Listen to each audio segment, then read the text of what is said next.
아멘. 이 시간 우리가 하나님을 의지하고 하나님께만 영광 돌리는 예배가 되기를 원하며 하나님 안에서 예수님 이름으로 감사하며 기도드립니다.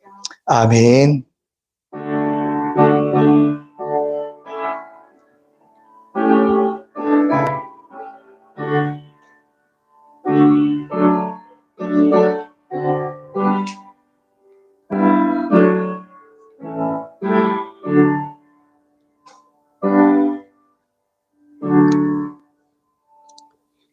오늘 우리에게 주시는 말씀은 사도행전 15장 12절로 21절에 있는 말씀입니다. 오늘 우리에게 주신 하나님의 말씀은 사도행전 15장 12절로 21절에 있는 말씀, 사도행전 15장 12절로 21절에 있는 말씀입니다. 제가 봉독해 올리겠습니다. 온 무리가 가만히 있어 바나바, 바울이 하나님께서 자기들로 말미암아 이방인 중에서 행하신 표적과 기사에 관하여 말하는 것을 듣더니 말을 마침에 야고보가 대답하여 이르되 형제들아 내 말을 들으라.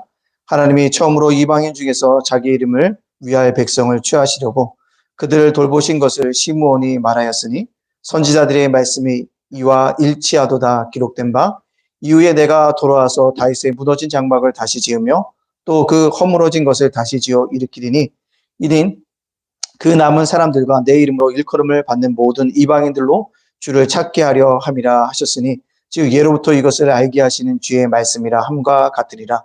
그러므로 내 의견에는 이방인 중에서 하나님께로 돌아오는 자들을 괴롭게 하지 말고 다만 우상의 더러운 것과 음행과 목매어 죽인 것과 피를 멀리하라고 편지하는 것이 옳으니 이는 예로부터 각성에서 모세를 전하는 자가 있어 안식일마다 회당에서 그 글을 읽음이라 하더라.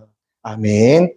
오늘 사도행전 15장 12절로 21절에 있는 말씀의 제목 복음을 변증하라 라는 말씀으로 말씀을 증거하겠습니다.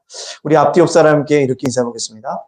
나의 구원을 이룹시다. 시작. 나의 구원을 이룹시다. 다시 한번요. 시작. 나의 구원을 이룹시다. 아멘. 복음에 대해서 그릇된 견해와 생각을 가지게 되어지면 복음을 변질시키는 것들을 볼 수가 있습니다. 이번 주 제가 월요일, 화요일 날 우리 시찰에 제가 또 시찰장을 맡고 있어서 목사님과 장로님 가정 한 29가정을 데리고 경포대를 갔다 왔습니다.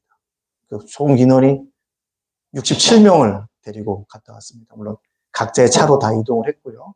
정말 은혜 가운데 정말 잘 마쳤습니다. 너무나도 좋으셨다는 이야기를 들었고 그래서 가서 어떻게 했냐면요. 저희가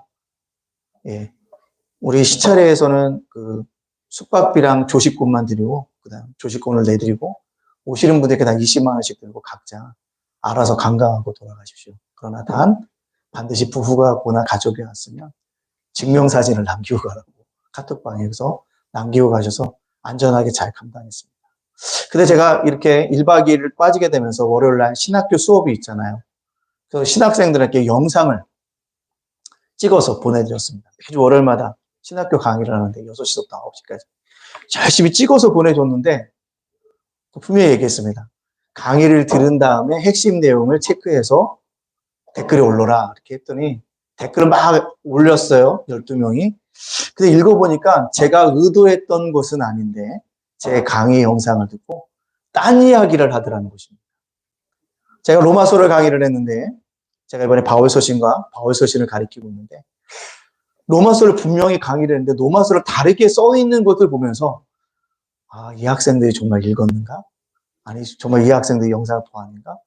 이런 생각들을 제 마음에 들게 되어졌다는 것입니다. 그래서 분명히 원 영상의 의도는 아니었는데 받아들인 사람이 좀 뭘로 받아들였다? 다르게 받아들이는 걸 바라보면서 참으로 마음이 안타까웠다는 것입니다. 마찬가지입니다. 우리가 복음을 제대로 받아들여야지만 우리의 신앙이 변질되지 않고요. 어떻게 해요? 더욱더 복음에 세워지는 믿음의 사람들이 되어질 수 있다는 것입니다. 따라서 우리가 어떻게 해요? 복음 안에 서야 한다는 거죠. 특별히 복음을 변증할 수 있는 그런 사람이 되어야 합니다. 복음을 변증하라는 얘기는 무슨 말이냐면요. 나의 구원을 변증하라는 것입니다. 옛날에 우리나라의 초대교회에서는요. 다 부흥회하면 예수 믿으면 복 받는다는 것만 가리켰습니다. 그래서 복음이 무엇인지 몰랐어요. 그래서 이단이었던 구원파가 와서 얘기합니다. 당신 구원받았습니까? 물으면 나 구원받았나? 잘 모르겠는데요. 당신이 구원 언제 받았습니까? 그러면 잘 모르겠는데 이렇게 대답을 했다는 것입니다. 왜요? 예수를 믿으면 복 받는 건 맞는데 예수를 믿는 그 복음이 무엇인가를 제대로 가르쳐주지 않았기 때문에 많은 사람들이 구원파에 속해 있고 지금도 구원파에 빠져 있거나 신천지에 빠져 있는 것들을 발견하게 되어진다. 즉 복음을 변증하라는 얘기는 나의 구원을 뭐하라? 변증하라라고 말씀드릴 수 있습니다. 그래서 성경은 미안한 얘기지만 신약 성경은 대부분 다 뭐예요? 변증서입니다. 누가는요, 누가복음을 쓰므로 말미암아 데오빌로 각하에게 기독교를 변증하기 위해서 썼다는 것입니다. 그리고 누가가 쓴 또 다른 책이 있습니다. 무슨 책이었죠? 사도행전입니다. 그죠? 사도행전을 통해서 어떻게 예수님이 부활하시고 승천하신 다음에 복음이 온 세계로 선포되어진지를 가리키는 사도행전도 누가가 썼다는 거죠. 누가가 누구에게? 데오빌로 각하에게. 이렇게 복음의 역사가 든든하게 세워지고 있다는 사실들을 보여주고 있다는 거예요. 미안하지만 오늘은요, 미안한 것도 아니고 오늘은요, 종교개혁주일입니다. 루터가 카톨릭에 억압을 당했을 때 진리에서 떠난 것을 보고 진리가 무엇인지를 비텐베르크 성전문에다 95개 조항을 붙인 날이 바로 오늘입니다. 그래서 오늘 기념하는 주간이 뭐다? 종교개혁 주간이라는 것입니다. 칼빈이 쓴 유명한 기독교 강요가 있습니다. 기독교 강요는요, 칼빈이 프랑스 사람입니다. 그래 프랑스의 국왕이 개신교를 너무 핍박하는 거예요. 그러다 보니까 이 왕이 개신교 교리를 이해 못해서 그런가 보다라고 글을 글어서 썼어요. 그 책이 뭐다? 기독교 강요였습니다. 즉 복음이 무엇인가를 변증하기 위해서 쓴 책들이 바로 뭐였다? 바로 기독교 강요였고 그것이 우리들에게 큰 믿음의 유산으로 남겨진 것들을 발견하게 되어집니다. 근데요, 기독교 강요를 썼던 칼빈의 글을 읽고 프랑스 국왕이 기독교를 박해하는 것을 그만뒀을까요? 아닙니다. 더 많이 박해했고 더 많이 죽게 되어집니다. 그래서 프랑스 역사에서 보면 성 바돌롬의 사건이라고 학살이라고 하는 것을 통해서 수많은 사람들 뭐합니까? 죽임을 당하게 되어진 것들을 볼 수 있게 되어집니다.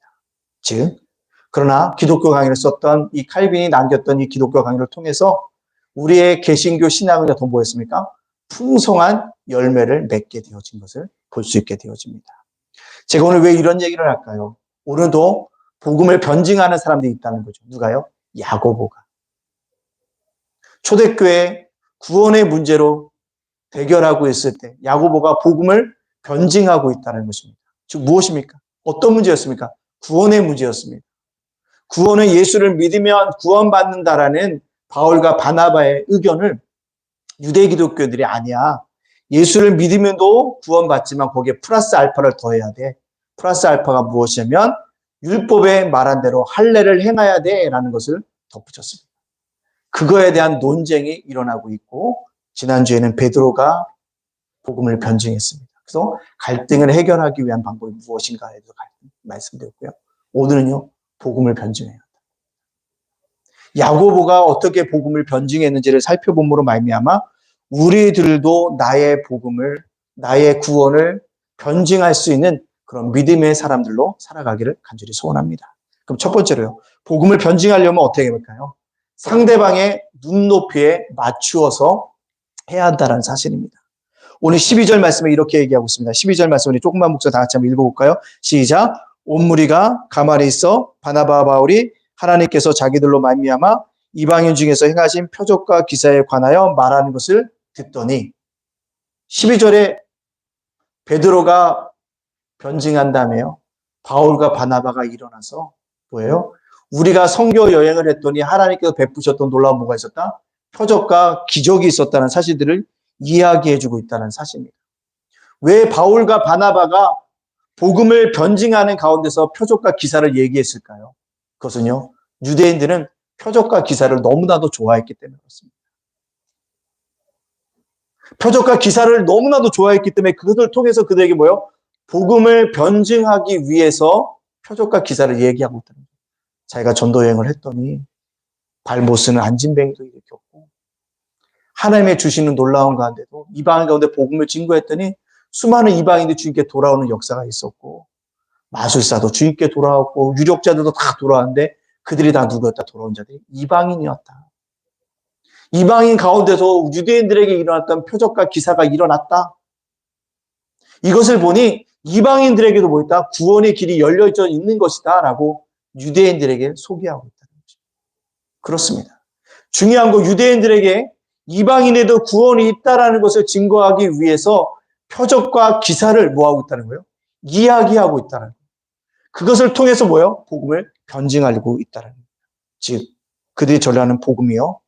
유대인들이 가장 관심이 많은 표적과 기사에 그들의 눈높이에 맞춰서 뭐예요? 복음을 증거하고 있다는 것입니다. 이렇게 바울과 바나바는요. 복음을 변증할 때도 상대방의 눈높이에 맞추어서 뭐였다는 거예요? 복음을 변증했다는 것입니다. 따라서 이 땅을 살아가는 우리들도요. 내 안에 복음을 변증하기 위해서요. 상대방의 눈높이에 맞춰서 뭐합니까? 복음을 변증할 수 있어야 합니다. 너무 어려운 교리로 이야기하거나 어려운 단어, 나에게 익숙한 단어로서 이야기하는 것은 뭐하다? 옳지 않다라는 사실들을 우리에게 보여주고 있다는 사실입니다. 그렇습니다. 우리는요, 분명하게 복음을 변증하려고 한다면, 즉, 복음을 전파하려고 한다면 상대방이 어떠한 복음의 자세를 가지고 있는지를 살펴보며 그의 눈높이에 맞게끔 뭐한다? 복음을 변증할 수 있어야 한다는 사실입니다. 또 한 가지는요, 복음을 변증하는 상대방의 눈높이에 맞추라는 얘기는 뭐냐면 복음으로 살아가는 나의 삶도 그 사람의 눈높이에 맞춰줘야 한다는 사실입니다. 상대방이 복음에 대한 이해도가 나는데 너무나도 큰 것을 가지고 그에게 바라면 안 되고 그 사람 눈높이에 맞춰서 뭐예요? 복음을 삶의 행동을 보여줄 수 있도록 노력해야 한다는 것입니다. 그래야지 그들이 뭐예요? 복음을 믿고 복음으로 뭐 할 수 있습니까? 하나 되어질 수 있다는 사실입니다. 우리 안에 이러한 뭐가 있어야 돼요? 은혜가 있어야 한다는 겁니다. 따라서 오늘 바나바가 바나바와 바울이 연약한 유대인들을 위해서 표적과 기사, 안진병에 이끌는 사건들을 통해서 복음을 변증한 것처럼 우리도 복음을 변증할 필요가 있을 때 상대방의 눈높이에 맞춰서 복음을 변증하고 또한 그러한 삶들을 살아갈 수 있는 우리 모두가 되어져야 합니다. 상대방이에요. 복음에 믿는 우리들에게 높은 기대치를 가지고 있으면 그 기대치에 합당하게 살려고 우리가 뭐합니까? 몸부림쳐야 되는 거예요. 그것이 눈높이에 맞는 뭐합니까?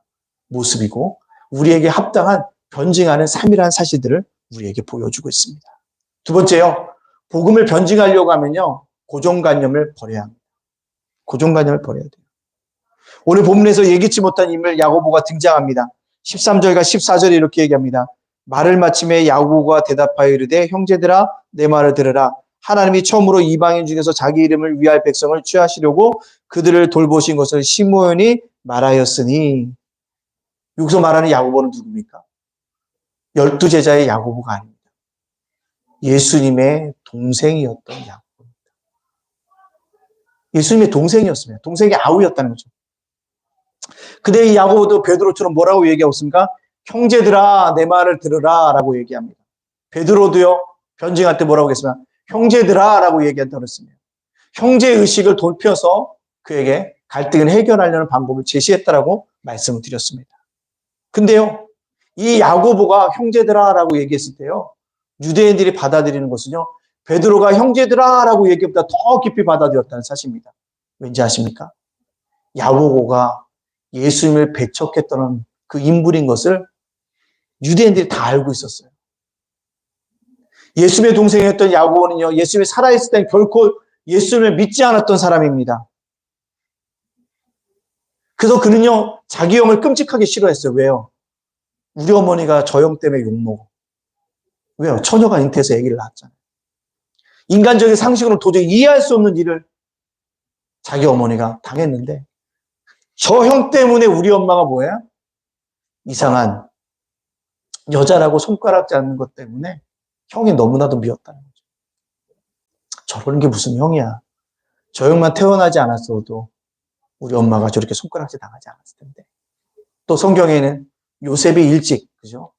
예수님이 아버지였던 요셉이 일찍 세상을 떠납니다. 그거에 대해서도 또 이야기하지 않습니까? 우리 아버지가 일찍 세상을 떠난 것은 저 형 때문이야. 야고보는 형에 대한 뭐였어요? 증오심이 불타오르고 있었다는 거죠. 근데 그가요, 예수님이 십자가에 달려 돌아가신 다음에 부활하신 주님을 고린도 후서에 만나게 되었습니다. 그때 비로소 그가 우리 어머니가 정말로 성령으로 잉태해서 하나님의 아들인 예수 그리스도를 낳았구나. 그를 믿으면 내가 뭘 받을 수 있구나? 구원을 받을 수 있구나라고 깨닫게 되었습니다. 그가 형에 대해서 그토록 가지고 있던 고정관념이 부활하신 예수님을 만남으로 말미암아 뭐했다? 깨어졌다라는 것입니다. 그것들을 누가요? 유대인들이 알고 있었다는 것입니다.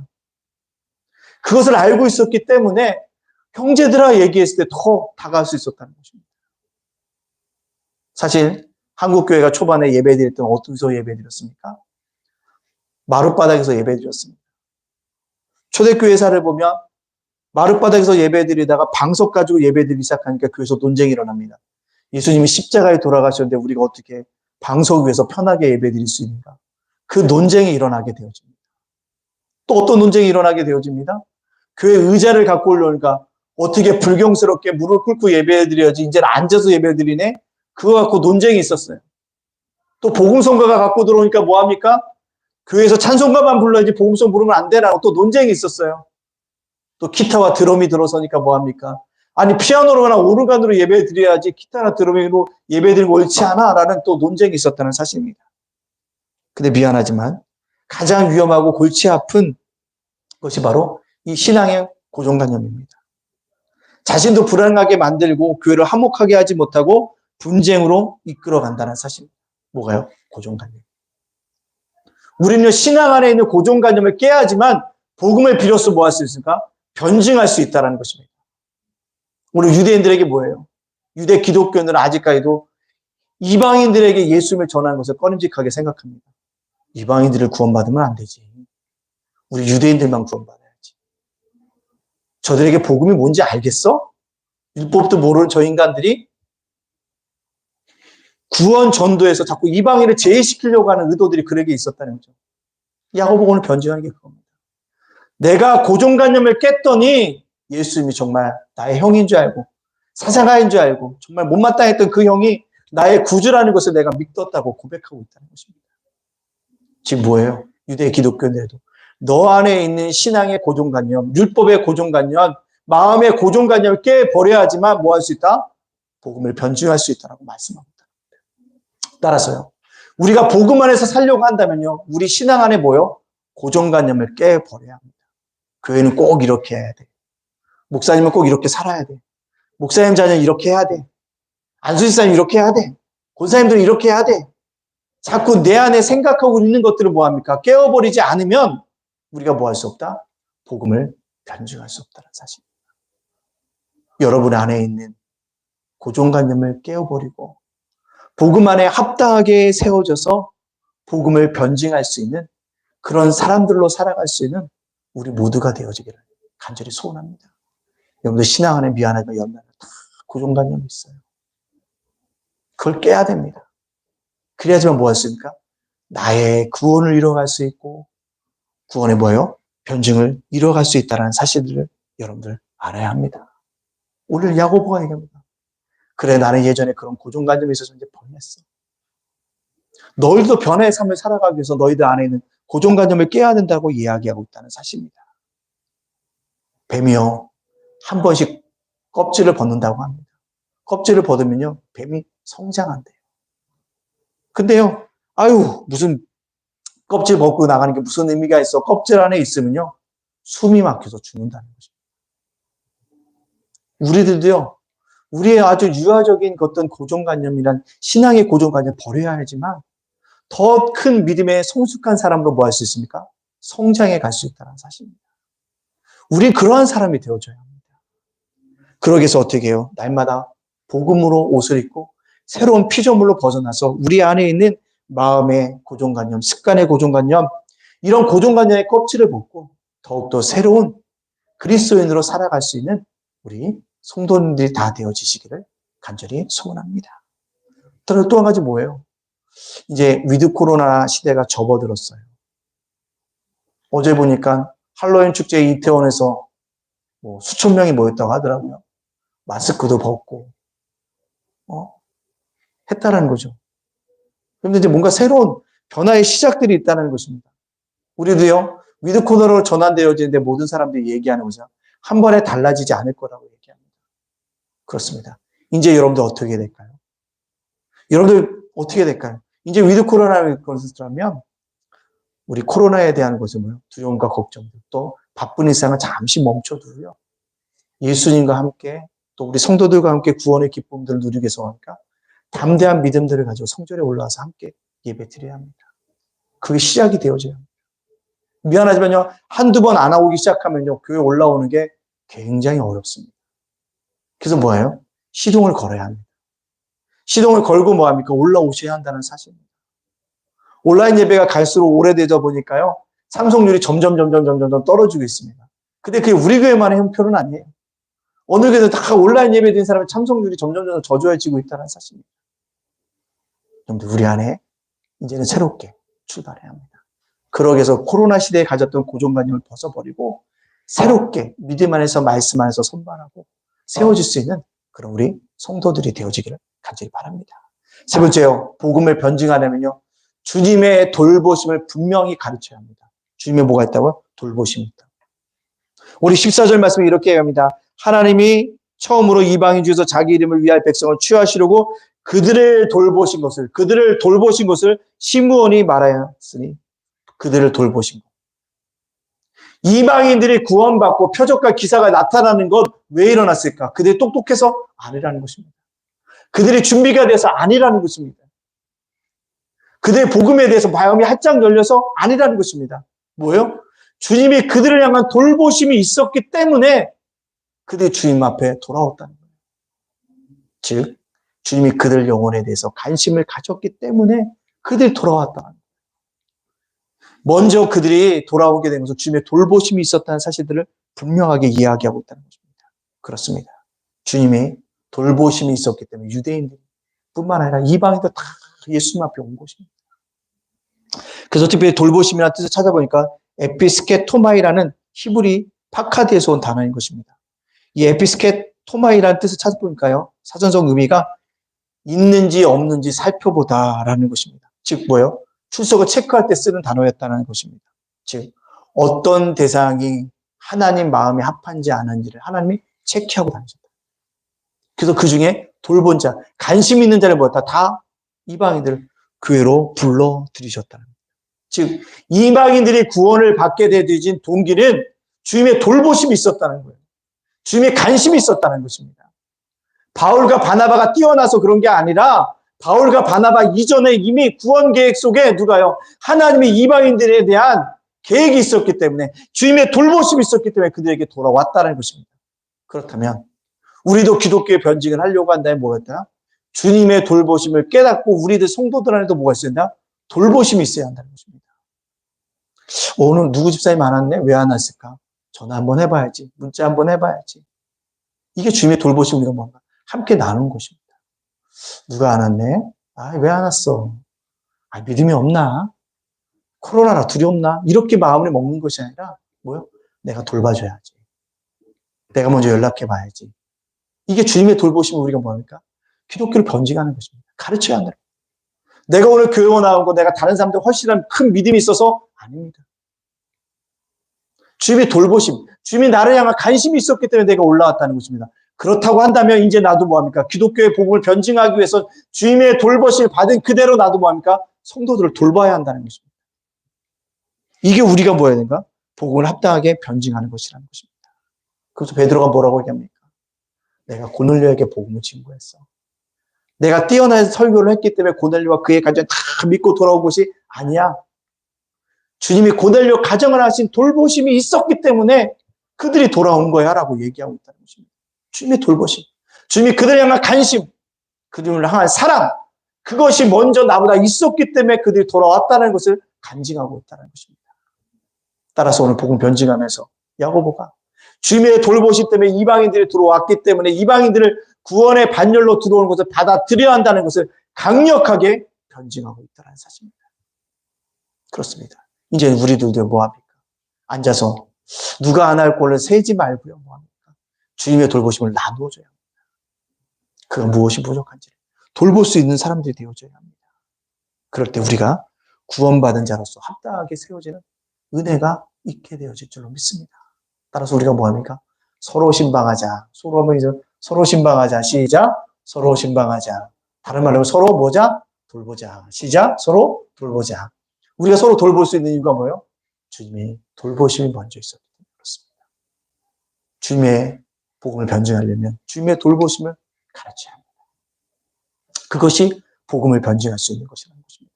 내가 구원받은 것도 복음을 변증하려면 내가 뛰어나서 이뻐서 내가 잘생겨서 내가 월등한 지식이 있어서 내 안에 종교심이 많아서가 아니라 주님이 나를 향하신 돌보심이 있었기 때문에 내가 오늘 이곳에 앉아 있다는 분명한 확신과 고백을 가지고 살아가야 합니다.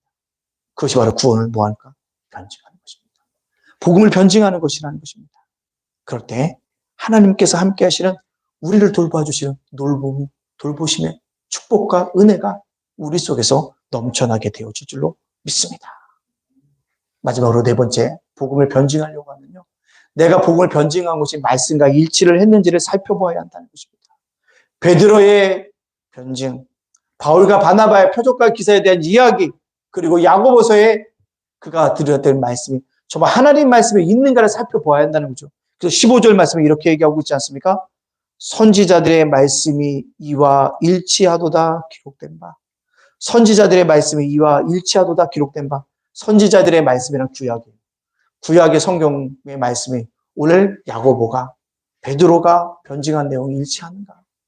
바울과 바나바가 표적과 기사를 얘기한 것이 구약의 성경과 일치하는가를 살펴봐야 되는 거죠. 그러면서 뭐합니까? 16절과 19절에 아모스 9장 12절과 12절에 있는 말씀을 하지 않습니까? 그날에 내가 다윗의 아모스 9장 12절과 12절 올려주세요. 그날에 내가 다윗의 무너진 장막을 일으키고 그것들의 틈을 막으며 그 허물어진 것을 일으켜서 옛적과 같이 세우고 그들의 에돔의 남은 자와 내 이름으로 일컫는 만국을 기업으로 얻게 하리라. 이 일을 행하시는 여호와의 말씀이니라. 바벨론으로 포로 잡혀갔을 때 성경이 완전히 무너졌습니다. 성전이 무너졌습니다. 근데 아모스장은 성전을 누가 지으냐? 남겨진 유대인들과 이방인들이 짓는다. 이방인들이 짓는다는 거예요. 성전을 지는데 이방인들이 참여하는 건 불경스러운 일인 거예요. 유대인들의 입장에서보다 도저히 납득이 안 가는 말씀입니다. 근데 아모스가 이미 이 얘기를 하고 있다는 것이에요. 무너진 성전을 누가 함께 갖게 지을 것이냐? 유대인들, 예수를 믿는 유대인들, 예수를 통해서 구원받은 이방인들을 통해서 성전이 세워질 것이라는 것을 이야기하고 있다는 것입니다. 이 증거를 통해서 뭐합니까? 봐라. 내가 오늘 변증하는 것이 구약의 말씀과 일치하지 않느냐라는 것입니다. 우리가 변증을 할 때도요. 내 말하는 것이 말씀과 일치한다는 사실들을 우리가 분명히 뭐합니까? 보여줘야 한다는 사실입니다. 오늘도 그렇다면 우리에게 중요한 게 뭘까요? 중요한 게 여기에 있어요. 목사나 우리 성도들에게 점점 더 어려운 게 말씀을 선포하고 말씀을 가르치면 그 말씀대로 뭐합니까? 살아가려고 몸부림쳐야 돼요. 목사도 말씀대로 살아갈 수가 없어요. 목사님도 여러분들 선포하신 말씀대로 살려면 부단히 노력합니다. 그러나 이룰 수가 없어요. 그럼에도 불구하고 우리가 뭐합니까? 말씀과 일치된 삶을 살기 위해서 지향점을 두고 달려나가야 한다. 그것이 바로 우리를 복음을 변증시킬 수 있는 은혜라는 것입니다. 따라서 뭐합니까? 오늘도 저와 여러분들은요. 말씀에 일치된 삶, 말씀과 함께하는 삶, 말씀과 동행하는 삶, 말씀이 중심이 되는 삶, 그런 삶들을 우리가 뭐합니까? 함께 살아가야 합니다. 목사님들이 늘 하다가 이런 얘기를 늘 합니다. 이건 뭡니까? 성도들에게 우리가 제일 많이 하는 말이 뭔지 알아? 어떤 목사님 물으셨더니 어떤 목사님? 나 뭔지 알아? 뭔데? 그러니까 기도하겠습니다. 라고 얘기하는 거예요. 맞아. 근데 정말 기도 많이 해? 라고 묻는 거예요. 근데 그렇지 못하다는 거예요. 목사님도 하나같이 얘기하는 게 그런 거예요. 그래. 누가 무슨 얘기면 제가 기도하겠습니다. 누가 뭐 기도하겠습니다. 근데 정작 기도의 모습이 적다라는 사실들을 이야기하고 있다는 사실입니다. 그래서 뭐냐면 다시 립서비스만 하는 목사가 아니라 진짜 그 한 영혼을 위해서 뭐하는 영혼이 되겠다. 기도하는 사람이 되어줘야 되지 않겠냐. 이것이 말씀과 일치된 삶을 살아가는 이끄는 것이 아니겠냐라고 이야기했습니다. 그렇습니다. 우리의 복음을 변증하려면 말씀과 일치된 삶을 살아가야 합니다. 그러기 위해서 뭐합니까? 부단히 노력하고 말씀과 함께 동행하고 살아가야 합니다. 월요일부터 금요일까지 새벽 만나 늘 하고 있습니다. 여러분들 영상 보시고요. 그 영상 보고 새벽에 말씀을 깨닫고 살아가야 합니다. 그것이 중요합니다. 그래서 고민하다가 영상을 보고 영상을 잘 안 본다 그래서 뭐냐면 영상 제목 자체에 아주 요약을 딱 해서 제목을 올려놓지 않습니까? 제가 요즘. 그걸 통해서 여러분들이 변하지 않으면 안 된다는 것입니다. 말씀과 일치된 삶들을 살아가야 한다는 사실입니다. 그래서 우리가 에베소서 5장 8절에 있는 말씀처럼 너희가 전에는 어둠이었더니 이제는 주 안에서 빛이라 빛의 자녀들처럼 행하라. 빛의 자녀들처럼 어떻게 하겠습니까? 말씀이 중심이 돼서 말씀과 일치된 삶을 통해서 빛의 자녀들처럼 우리가 살아갈 수 있는 우리 성도들이 되어져야 하겠다는 것입니다. 말씀을 마치려고 합니다. 사랑하는 성도 여러분들, 복음을 변증하려면 먼저 여러분들에게 물어야 합니다. 나는 구원을 받았는가? 나는 구원받은 증거가 나타나고 있는가? 나는 구원받은 자로서의 모습이 정말로 드러나고 있는가? 이 질문 앞에 솔직히 대답해야 합니다. 여러분의 구원과 나의 구원은 누구를 통해서요? 예수님을 통해서, 메시아인 그리스도를 통해서 그를 믿음으로 내가 구원을 받게 되어졌습니다. 이제 구원받았다면 자신을 위한 삶이 아니라 주님의 영광을 위한 삶을 살아가야 합니다. 뭐든지 무엇을 하든지 하나님의 영광을 위한 삶으로 바뀌어져야 한다는 삶입니다. 그것이 중요합니다. 또 이제는 나의 유익이 아니라 주의 유익을 위해, 교회의 유익을 위해서 달려나갈 수 있는 그런 믿음의 사람들로 살아갈 수 있는 우리 예담교회 성도님들이 되어지기를 간절히 바랍니다.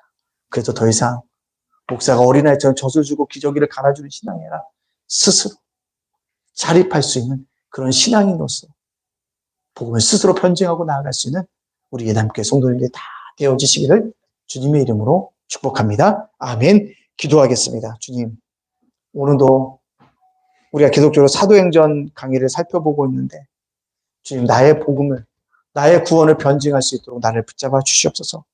나의 삶을 인도하여 주시옵소서라고 주 앞에 기도하며 우리 담대히 나가도록 하겠습니다. 기도하겠습니다. 사랑의 하나님 감사합니다.